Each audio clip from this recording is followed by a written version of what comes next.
Doctor Imran, आपके ख़्याल में हमारी आवाम किस नशे में सबसे ज़्यादा मुब्तला है?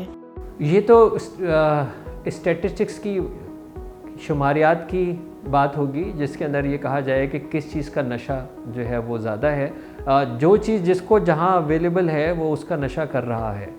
सिगरेट अगर उसकी क़ुव्वत ख़रीद में है तो वो सिगरेट का नशा कर रहा है। उसके नीचे चले जाएँ तो बीड़ी के ऊपर हैं, उसके नीचे चले जाएँ तो गांव देहात में हुक्के के ऊपर हैं। तंबाकू क्योंकि अवेलेबल है और हर जगह अवेलेबल है, रिफ़ाइंड अवेलेबल है, बग़ैर रिफ़ाइंड अवेलेबल है, तो तंबाकू का नशा जो है वो बेइंतहा जो है वो परवान चढ़ा हुआ है हमारे यहाँ। फ़ैशन के नाम से लेके और ज़रूरत तक, बच्चों से लेके और बड़ों तक, ख़वातीन से लेके हज़रात तक, ये सब लोग जो है वो आपको नज़र आएंगे कि एक बहुत बड़ी बढ़ती हुई तादाद है जो सिगरेट के नशे के अंदर जो है वो मुब्तला हो चुकी है। अच्छा, सिगरेट के नशे के साथ क्या होता है कि ये बुनियादी पाइप है जिसके अंदर अब आप आगे बढ़ते चले जाते हैं, आप इसके अंदर कुछ ना कुछ भरना शुरू कर देते हैं। हमारे यहाँ आपको सबको मालूम है कि जो मनशियात की ग्रोथ है वो बहुत ज़्यादा है और हर जगह जो है इसको उगाया जा सकता है। इस मामले में ये सरज़मीन बड़ी ज़रख़ेज़ है कि आप इसमें जो दिल चाहे उगा लें।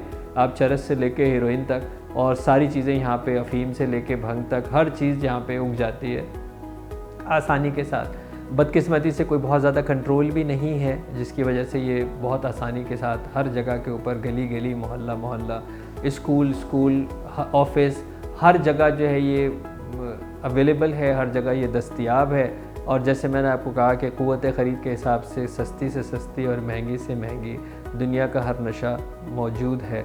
आपको ये हमारे लिए बड़े बाइस शर्म है कि अगर हम एक इस्लामी मुल्क हैं, दुनिया के अंदर सबसे ज़्यादा नशे की कैटेगरी के ऊपर न्यूयॉर्क आता है और नंबर 2 पे कराची आता है। तो अब आप खुद अंदाज़ा कर सकते हैं कि पूरी दुनिया के अंदर हम नशे को इस्तेमाल करने वाली कौम बन चुके हैं और पैदा करने वाली कौम भी बन चुके हैं, बेचने वाली कौम भी बन चुके हैं। एक हम इस अज़ाब के अंदर मुब्तला हो चुके हैं।